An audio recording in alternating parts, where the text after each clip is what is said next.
Big பாஸ்ன்னு ஒன்று தொடர்ச்சியாக கமல் சார்லேருந்து நடத்தி இப்போ இன்னும் ஒரு இதை கூட பார்க்கறதில்ல. நாங்கள் வந்து விடுதலை படத்தில் நான் வேலை செஞ்சால் கூட என் 2 இதுலேயும் விஜய் சேதுபதி அவர்கள் என்னோடு நான் பணிபுரிந்து அவரோடு பழக்கமாக இருந்தாலும் கூட அவர் இந்த ஞாயிற்றுக்கிழமை பேசுகிறப்போ 1, 2 அவர் பேசும்போது கவனிச்சிருக்க முடியாது. அதை நான் பார்த்ததே. இப்போ ரொம்ப அதிகமாகிடுச்சு.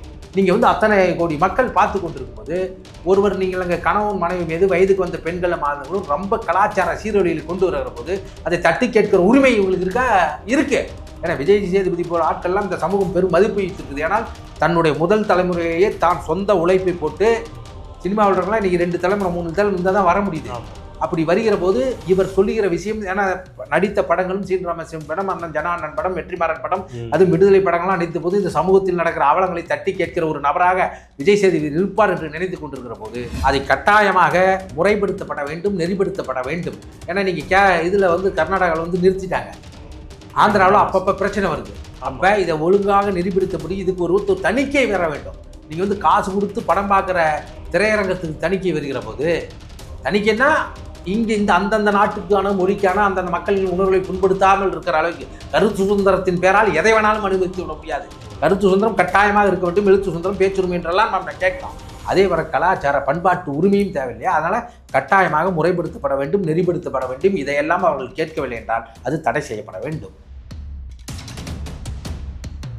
ஹாப்பி ஸ்ட்ரீட்னு ஒன்று அரசு, திராவிட மாடல் அரசு, தமிழர்கள் பண்பாட்டை காத்துக் கொள்கிற அரசு அதை அனுமதிக்குது. வந்தவன் என்ன பண்ணுறான்? நீ சந்தோஷமான ஒரு திருவிழா நடக்கும்போது ஒழுக்கமான உடையை போட்டுக்கொண்டு, ஒழுக்கம் ஒவ்வொருவருக்கும் ஒரு அளவுகளாக இருக்கலாம், இன்னொருவரை பார்த்து உறுத்தாத அளவுக்கு உங்கள் உடை இருக்க வேண்டுமா வேண்டாமா? அப்போ நீங்கள் வந்து இங்கே கண்ட உடையை போட்டுக்கிட்டு ஆண் பெண்கள் அத்தனை பேரும் வந்து நீங்கள் ஒரு சமூகத்துக்கு சீர்வழி ஏற்பது பப்ளிக்லேயே கட்டி பிடிச்சிட்டு முத்தம் கொடுத்துக்கிட்டு இருக்க மாதிரி இருக்கும்போது அது யாரை தட்டி கேட்பது? போன வாரம் ஃபேக் வெட்டிங்னு ஒன்று சேலத்தில் நடத்துகிறான், ஏற்காட்டில். இதெல்லாம் வந்து இந்த எப்படி இவங்க அனுமதிக்கிறாங்கன்னு தெரியலையே. ஃபேக் வெட்டிங்னா என்ன? கல்யாணத்தில் என்ன நடக்குது அதெல்லாம் நடக்கும்.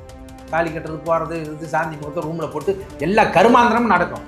ஆனால் காலையில் எழுந்திரிச்சு பிரிஞ்சு போகலாம்னா இது எங்கள் தமிழ் சமூகத்தை சீர்திருக்கிறதா இல்லையா? இதை யார் கேட்குறா?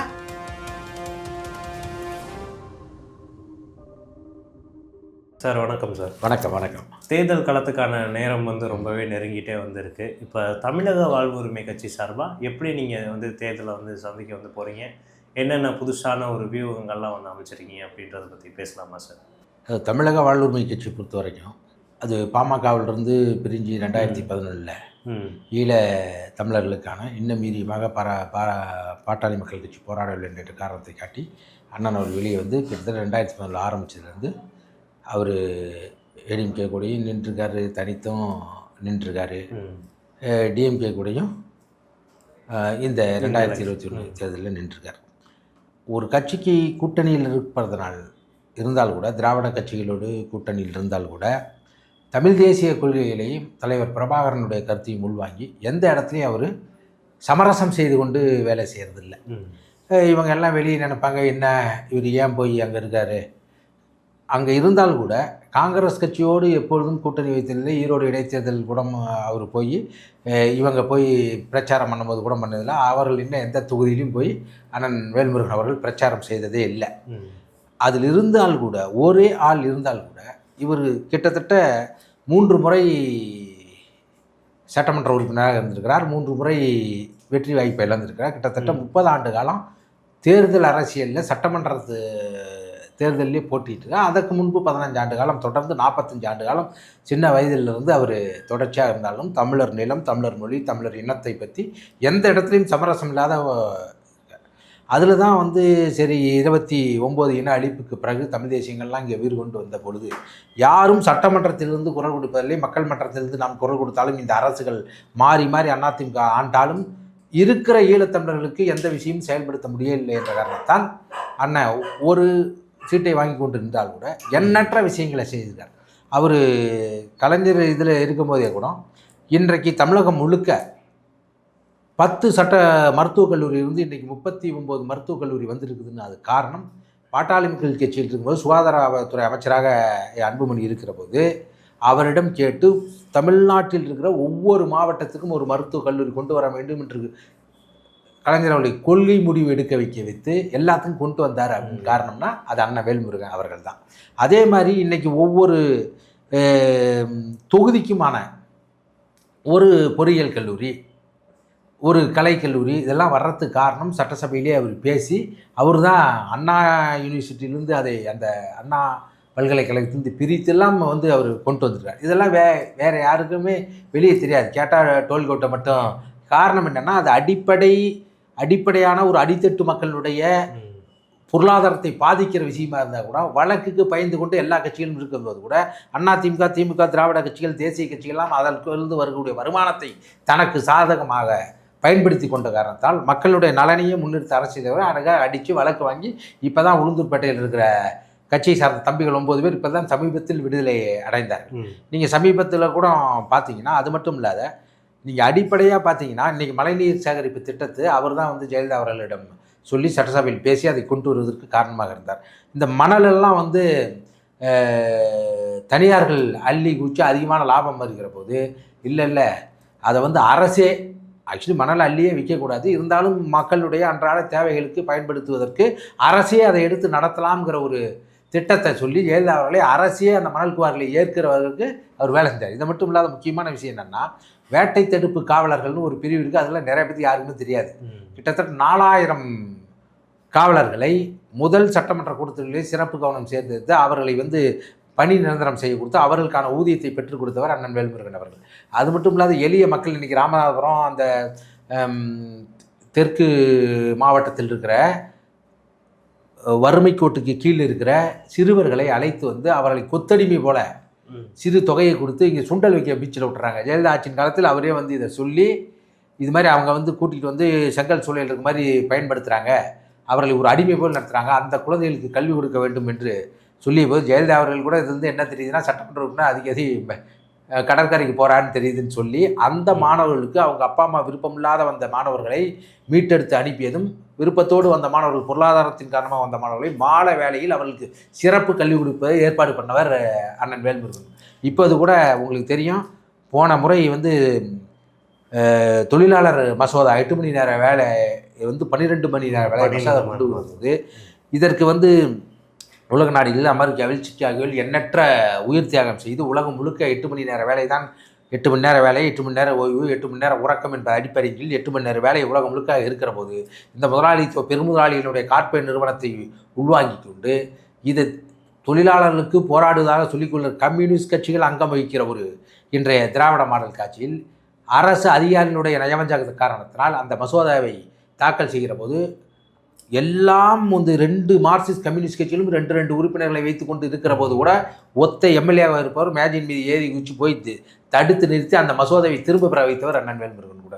இப்பொழுது பல்கலைக்கழகங்கள்லாம் தனியார் மயமாக்கலாம், குறைந்த நில அளவு இருந்தாவே பல்கலைக்கழகங்கள் ஆரம்பிக்கலாம் என்று சொல்கிற போது தனியார்கள் ஆரம்பித்தால் வெளி மாநிலத்தில் இருக்க மாணவர்கள் அதிகமாக இங்கே படிக்க வேண்டியிருக்கிறது, இங்கே இருக்க மாணவர்கள் அதிகமாக பணம் கட்ட வேண்டியிருக்குது, ஆனால் அந்த மசோதாவை திரும்ப பெற வேண்டும் என்று சொல்லி திரும்ப பெற வச்சவர். அது மட்டும் இல்லாத திராவிட மாடல் அரசு ஆரம்பத்திலேயே RSS இந்துத்துவ எதிராக நாங்கள் இருக்கிறோம் என்று சொல்லிக்கொள்வது இந்து அறநிலையத்துறையின் சார்பாக இந்து மதத்தினுடைய வேதங்களை பரப்புவதற்கு இங்கே கல்லூரிகள் கொண்டு வர வேண்டும், வேதத்தை பரப்புவது நமது இது என்ற மசோதாவை கொண்டு வருகிற போது அது எப்படி திமுகவில் இருக்கிற 2ஆம் கட்ட தலைவர்கள் எப்படி மேடையில் போய் பேசுவீர்கள், நீங்கள் இந்து மதத்திற்கு எதிரான ஒரு இதாச்சே, இது வந்து தமிழர்களுக்கு எதிரான சொல்லி அந்த மசோதாவை திரும்ப பெறு வைப்பதற்கு சட்டமன்றத்தில் மிக அதிகமாக குரல் கொடுத்தவர் வேல்முருகன் அவர்கள். அதனால் தமிழர் நிலம், தமிழ் மொழி, தமிழ் இனத்துக்கு தொடர்ந்து குரல் கொடுத்து கொண்டிருப்பதால் திராவிட முன்னேற்றக் கழக அரசு சரியான விஷயத்தை செய்தால் தட்டி கொடுப்பதும், தவறான விஷயத்தை செய்தால் தட்டி கேட்பதுமாக இருக்கக்கூடிய ஒரு தலைவராக இருக்கார். நீங்கள் பார்த்தீங்கன்னா 67 எதிர்கட்சி தலைவர் இருந்தாலும் கூட அவர்களுக்கு இதை பற்றி சிந்தனையே இல்லை. காரணம் என்னென்னா ஒரு பில், ஒரு மசோதா பார்க்கும்போது இன்றைய நிலையில் என்ன பண்ணால் முதல்லாம் இப்போ பிரிண்ட் எடுத்து கொடுப்பாங்க, இப்போலாம் அப்படி இல்லை, வாட்ஸ்அப்பில் அனுப்பிடுறாங்க, அவங்களுக்கு முன்னாடி கணலையில் ஏற்றி விட்றாங்க. காலையில் 4 மணி 5 மணிக்கு ஏற்றிவிட்டால் எப்படி போய் அங்கே இருக்க சட்டமன்ற உறுப்பினர் படிப்பாங்க? அந்த நேரத்தில் கூட படித்து குறிப்பிடித்து அதை வைத்து இன்றைக்கு 52, 57, 62 இருந்த கம்யூனிஸ்ட் கட்சிகளைப் போல புள்ளி விவரங்களுடன் பேசி சரியான விஷயத்தை நிறைவேற்றுவதற்கு உறுதுணையாக இருப்பதும், தவறான விஷயங்களை தட்டி கேட்டு தடுத்து நிற்பதுமாக ஒரு தலைவர் இருக்கிறார். இன்றைக்கு மக்கள் மத்தியில் எல்லா இடத்துலையும் போய் சேர்ந்திருக்கார். இப்போ நாங்கள் ஒரு 2-3 கோரிக்கையை இந்த அரசுக்கு கட்டாயமாக வைக்கிறோம். என்னன்னா, ஈழத்தில் நடந்தது இனப்படுகொலை, அதற்கு பொருளாதார தடை விதிக்க வேண்டும். அங்கு இருக்கிற மக்களுக்கு ஐநா சபையினுடைய தீர்மானத்தின் பிரகாரம் பொது வாக்கெடுப்பு நடத்தி ஒரு இறையாண்மையுள்ள ஈழ அரசு அமைய வேண்டும் என்ற தீர்மானத்தை ஜெயலலிதா ஏற்றியது போல் இந்த திராவிட முன்னேற்ற கழக அரசும் ஏற்ற வேண்டும், தீர்மானத்தை நிறைவேற்ற வேண்டும் வருகிற சட்டமன்ற கூட்டத்தொடரில் அப்படிங்கிற ஒரு இதை வைக்கிறோம். தமிழ்நாடு வேலை தமிழருக்கே. 2006 ஓபிஎஸ் அவர்கள் ஜெயலலிதா அவர்கள் சிறைச்சாலைக்கு சென்றிருக்கிற போது, முதலமைச்சராக இவர் பொறுப்பேற்றிருக்கிற போது டிஎன்பிஎஸ்சியில் தமிழர் அல்லாதவர்களும் இல்லை கென்யா, எத்தியோப்பியா இந்த மாதிரியான இருக்க வெளிநாட்டில் இருப்பவர்கள் கூட இங்கே தமிழ் மொழி கற்றுக்கொண்டால் வேலை வைக்கலாங்கும் போது டிஎன்பிஎஸ்சி அலுவலகத்தையே பூட்டி அந்த சட்டத்தை திரும்ப பெற வைத்தவர் திமுக அரசுக்கு அந்த கோரிக்கை, தமிழ்நாடு வேலை தமிழருக்கே என்ற முக்கியமான கோரிக்கைகள்லாம் வைத்திருக்கிறார். அதையெல்லாம் இந்த அரசு நிறைவேற்றும் வகையில் செயல்பட்டால் அவர்களோடு இணைந்து நிற்பதா இல்லது தனித்து நிற்பதா என்று பொதுக்குழுவை கூட்டி அண்ணவர்கள் பேசி முடிவெடுப்பார். தமிழக வாழ்வு உரிமை கட்சியோட சார்பாக எப்போவுமே இந்த பிக் பாஸ் நிகழ்ச்சிக்கு எதிரான ஒரு ஸ்டாண்டில் தான் வந்திருக்கீங்க. இந்த கலாச்சார சீரழிவு இந்த மாதிரி எல்லாம் பேசுகிறத நம்ம பார்த்துருப்போம். பட் இந்த சீசன் மக்களுமே அதை பெருசாக சொல்ல ஆரம்பிச்சிருக்காங்க. தமிழக வாழ்வுரிமை கட்சி என்பது எப்பொழுதுமே ஒரு கலை, இலக்கியம், பண்பாடு இதுக்கு எதிரான கட்சி இல்லை, அதற்கு ஆதரவான மீட்டெடுக்கக்கூடிய ஒரு கட்சி. நீங்கள் இது பிக் பாஸை மட்டும் ஏதோ வேணுமுறை எதுக்குறான்னு நினைக்காதீங்க. ஹாப்பி ஸ்ட்ரீட்னு ஒன்று. ஆமாம். ஏன் இதை எடுக்கிறோம் அப்படின்னா, ஒரு தேசிய இனத்திற்கு பண்பாடு என்பது மிக முக்கியம். நீங்கள் மொழியை கூட இழந்து விடலாம், நிலத்தை கூட இழந்து விடலாம், பண்பாட்டை இழந்து விட்டால் உனக்கான அடையாளத்தை இழந்து விட முடியும். அதற்கு உதாரணம் யூதர்கள் தான். 2000 ஆண்டுகளுக்கு முன்பு பெர்சியர்களால் பாபிலோனிய போரால் இங்கிருந்து விரட்டப்பட்டவர்கள் உலகம் முழுக்க சிதறி கடந்து அவர்கள் ஹிப்ரு மொழியை இழந்து இஸ்ரேல் என்ற நிலத்தை இழந்து தன் பண்பாட்டையும் வரலாறையும் பாதுகாத்து கொண்ட காரணத்தால் 1948 அமெரிக்காவினுடைய உறுதுணையோடு இன்றைக்கு இஸ்ரேல் என்ற ஒரு நாட்டை அமைத்து இன்றைக்கி பாலஸ்தீனர்களை அப்புறப்படுத்தி காசா போர் நடப்பதற்கான ஒரு இன வெறி ஒரு நாடாக அது மாறிவிட்டது. ஆனால் அவர்கள் பண்பாட்டையும் வரலாற்றையும் பாதுகாத்து வைத்ததால் அந்த நிலத்தை மீட்டுக் கொண்டார்கள். அதுபோல இலங்கையிலும் மலேசியாவிலும் சிங்கப்பூரிலும் மொரிஷியஸிலும் பிஜி தீவில் இருக்கிற எண்ணற்ற தமிழ் மக்கள் தன்னுடைய பண்பாடை, சடங்குகளை தொடர்ந்து அவர்கள் கடைபிடித்து வருவதால் தான் தமிழன் என்கிற உணர்வோடு அங்கு இருக்கிறார்கள். மொழியை இழந்து விட்டார்கள், ஆங்கிலம் பேசுகிறார்கள், அங்கே இருக்க மலாய் மொழியை பேசுகிறார்கள். தன்னுடைய நிலத்தை இழந்து அங்கே இருந்தால் கூட தன் பண்பாட்டை பாதுகாத்தனால் தான் இங்கு இருக்கிற ஒரு தேசிய இனம் என்று ஒரு நினைவோடு அவர்கள் வாழ்ந்து கொண்டிருக்கிறார்கள். அதுபோல் திட்டமிட்டு இந்த இந்திய தேசியத்தில் இருக்கிற எந்த கட்சிகளாக இருந்தாலும் சரி, தமிழர்களுடைய 1956 மொழிவழி மாநிலங்கள் பிரிக்கப்படுகிற போது நாங்கள் கோலார் தங்கவேலை இழந்தோம், பெங்களூரை இழந்தோம், அங்கே குப்பத்தை இழந்தோம். அதேமாதிரி ஆந்திராவில் திருத்தணி, திருக்களத்தி போன்ற சித்தூர் மாவட்டங்கள், புத்தூர், நகரி போன்ற பகுதிகள் இழந்தோம். கேரளாவில் தேவிமேடு, பீர்மேடு, தேவிகுளம், பாலக்காடு, செங்கோட்டை இதெல்லாம் இழந்தோம். அதுக்கு அப்புறம் தொடர்ச்சியாக 2014 மோடி அவர்கள் ஆட்சிக்கு வந்த பிறகு இவர்கள் இந்தி மொழியை திணிப்பது மட்டும் இல்லாமல் இந்திக்காரர்களையே திணித்து பண்பாட்டு சீர்களை இங்கே பான்பரா, குட்கா போன்ற பொருட்களை எல்லாம் தமிழக இளைஞர்களை போதை ஊட்டி அவர்களை சிதைத்து இங்கே ஹோலி பண்டிகை கொண்டாடுவதும் தசரா கொண்டாடுவதும், ஒரு தேசிய இனம் இங்கு அருகில் இருக்கிற ஒரு தேசிய இனங்கள் இங்கிருந்து வாழ்கிற போது மொழி சிறுபான்மையினர்ங்கிற பேரில் அவர்கள் விழாவை கொண்டாடுவதில் ஒன்றும் தவறில்லை. ஆனால் அது இங்கு நிரந்தரமாக தங்கி வாழக்கூடிய பெரும்பான்மை தேசிய இனம் மீது திணிக்கிற போது எங்கள் பண்பாடு பாழாகிறது. நீங்கள் பார்த்தீங்கன்னா நீயா நான் பார்க்கும்போது தமிழ் இருக்கிற பசங்களே இன்றைய இருக்க தலைமுறை தமிழ் செய்யாத இருக்காங்க. ஆனால் நீங்கள் வடவர்களை பார்த்தா அவர்கள் தமிழை, இலக்கியம், இலக்கணம்லாம் பேசுகிற அளவுக்கு கொண்டு வந்துட்டாங்க. அப்போ ஹாப்பி ஸ்ட்ரீட்னு ஒன்று இந்த தமிழக அரசு கொண்டு வர வேண்டிய தமிழர்கள் காதலும் வீரமும் தான் வாழ்ந்துட்டு இருந்தான், மகிழ்ச்சியாக இருந்தான். அதனால தான் அகனாறு புகனாறுன்னு வகுத்து வாழ்ந்துகிட்டு இருந்தான் அறத்தோடு. ஆனால் இன்றைக்கி என்னாச்சு, காதல் ஆபாசமாகவும் வீரம் வன்முறையாகவும் இங்கே இருக்கிற இந்த கலை இலக்கியத்தை இந்த முதலாளித்துவ சமூகம் கைப்பற்றி கொண்டு இங்கே இருக்கிற மக்களை எல்லாம் வெறும் நுகர்வோராக வாடிக்கையாளர்களாக பார்த்து ஒவ்வொரு இதுக்கும் என்ன சொல்கிறான், மதர் டேன்னு கொண்டாடுறான், தந்தையர் டேன்னு கொண்டாடுறான், சில்ட்ரன்ஸ் டேன்னு கொண்டாடுறான், லவ்வர்ஸ் டேன்னு கொண்டாடுறான். ஒவ்வொன்றுக்கும் டேவை வைத்து ஏன்னா விளம்பரப்படுத்தி வியாபாரத்தை பெருக்க வேண்டும் என்பதற்காக தனித்தனி நாட்கள்லாம் தமிழர்களுக்கு கிடையாது. ஏங்கன்னா நாங்கள் அப்பா அம்மா அண்ணன் தம்பியோடய வாழ்கிறவங்க. நாங்கள் நீங்கள் 16 வயசுக்கு மேலே 15 வயசுக்கு மேலே யூரோப்பிய நாடுகளில் அங்கேருந்து வீட்டை விட்டு அனுப்பிவிட்ருவாங்க. நீயே போய் தனியாக பொழைச்சி உன் பொருளாதாரத்தை பெருக்கி நீங்கள் ஒரு பண்பாட்டு சூழல் இல்லாத வாழக்கூடிய சூழல் இருக்குது. எங்களுக்கு அப்படி இல்லை. இங்கே குடும்பம் என்பது வலுவான கட்டமைப்பாக இருக்கிறது. அப்போ இதெல்லாம் நீங்கள் சிதைக்கிற விதமாக, ஏன்னா இது என்ன பண்ணும், முதலாளித்துவம் அதை தான் பண்ணும். காரணம் என்னன்னா, இங்கெல்லாம் கூட்டு குடும்பம் அப்படியே வாழ்ந்துட்டு இருக்கும்போது நீ உதிரியாக போகும்போது தான் போராடுறதுக்கான எண்ணம் இருக்காது. நீ சாயந்தரம் வீட்டில் உட்காந்து வராண்டாவில் உட்காந்து எல்லாரும் பேசும்போது நாட்டு நடப்பு இப்படி இருக்குது, இதை நம்ம எதிர்த்து செயல் பண்ணணும்னா போராடுகிற உணர்வு வரும். அப்போ நீ சிதைச்சா அவங்களுக்கு 2 விதத்தில் ஞாபகம், ஒன்று உதிரிகள் ஆயிடுற, இன்னொன்று எல்லாம் கூட்டு குடும்பம் சேர்ந்து தனித்தனியாக ஆகுனா இப்போ ஒரு 5 பேர் இருக்க குடும்பத்துக்கு 5 வீடு தேவைப்படுது, 5 மிக்சி தேவைப்படுது, 5 கிரைண்டர் தேவைப்படுது, 5 கார் தேவைப்படுது, 5 வாகனம் ஆகும்போது முதலாளித்துவத்தினுடைய பொருளாதாரம் பெருகுது. பொருளாதாரம் பெருகுது மட்டும் இல்லாத அதனோட ரா மெட்டீரியல் இருக்குல்ல, அது பூமியிலிருந்து தேவைக்கு அதிகமாக நீங்கள் சுரண்டி எடுக்கிற போது எல்லா இயற்கை சமநிலையும் சீரழிகிறது. அதனால தான் இந்த ஹாப்பி ஸ்ட்ரீட் கொண்டு வரான். இதை இந்த அரசு, திராவிட மாடல் அரசு, தமிழர்கள் பண்பாட்டை காத்துக் கொள்கிற அரசு அதை அனுமதிக்குது. வந்தவன் என்ன பண்ணுறான், நீ சந்தோஷமான ஒரு திருவிழா நடக்கும்போது ஒழுக்கமான உடையை போட்டுக்கொண்டு, ஒழுக்கம் ஒவ்வொருவருக்கும் ஒரு அளவுகளாக இருக்கலாம், இன்னொருவரை பார்த்து உறுத்தாத அளவுக்கு உங்கள் உடை இருக்க வேண்டுமா வேண்டாமா? ஒரு உடையை தீர்மானிப்பது இது தட்பவெட்ப சூழ்நிலை. அவன் ஏன் பிரிட்டிஷ்காரன் வந்து ஷூவு ஷாக்ஸு எல்லாம் போட்டுருக்காங்கன்னா அங்கே குளிர் கண்ட்ரி, அதனால் கழுத்து வரைக்கும் போகாதவங்க போடுறான். இங்கே ஏன் நாங்கள் வேஷ்டி கட்டிகிட்டு இருக்கோம், பனியன் போட்டு சுற்றுறோம்? இது வெப்ப நாடு. நீ வந்து அந்த அளவுக்கு போட்டு இருக்க முடியாது. ஏன் அரேபியாவிலலாம் வந்து ஹிஜாப் போட்டுட்ருக்காங்க, முழு உடை போட்டுருக்காங்கன்னா மணல் தூசு அது, ஏன்னா இதை விட வெப்ப நாடு அது. அப்போ அதெல்லாம் அதை தீர்மானிப்பது, உணவையும் உடையும் இருப்படையும் தீர்மானிப்பது தட்பவெட்ப சூழ்நிலை. அப்போ நீங்கள் வந்து இங்கே கண்ட கண்ட உடையை போட்டுக்கிட்டு ஆண் பெண்கள் அத்தனை பேரும் வந்து நீங்கள் ஒரு சமூகத்துக்கு சீர்வழி பப்ளிக்லேயே கட்டி பிடிச்சிட்டு முத்தம் கொடுத்துக்கிட்டு இருக்க மாதிரி இருக்கும்போது அது யாரை தட்டி கேட்பது?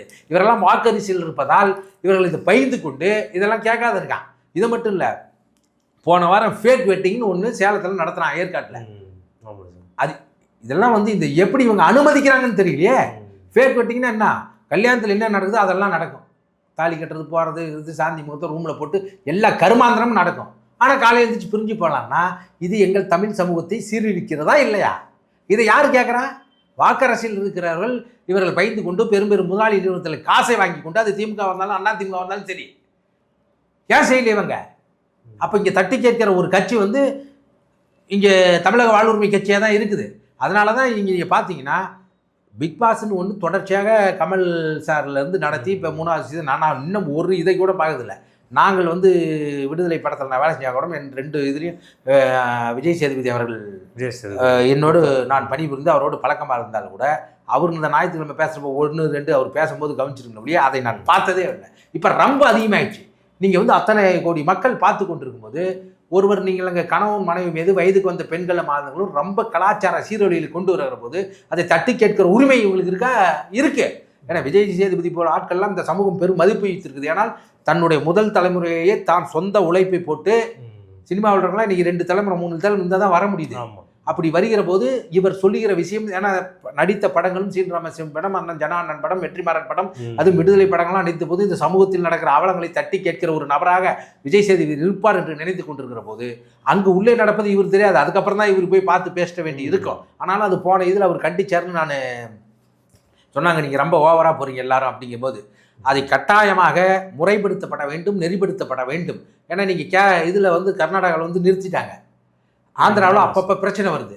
அப்போ இதை ஒழுங்காக நெறிப்படுத்தப்படி இதுக்கு ஒரு தணிக்கை வர வேண்டும். நீங்கள் வந்து காசு கொடுத்து படம் பார்க்குற திரையரங்கத்துக்கு தணிக்கை வருகிற போது, தணிக்கைன்னா இங்கே இந்த அந்தந்த நாட்டுக்கான மொழிக்கான அந்தந்த மக்களின் உணர்வுகளை புண்படுத்தாமல் இருக்கிற அளவுக்கு கருத்து சுதந்திரத்தின் பேரால் எதை வேணாலும் அனுமதித்து விட முடியாது.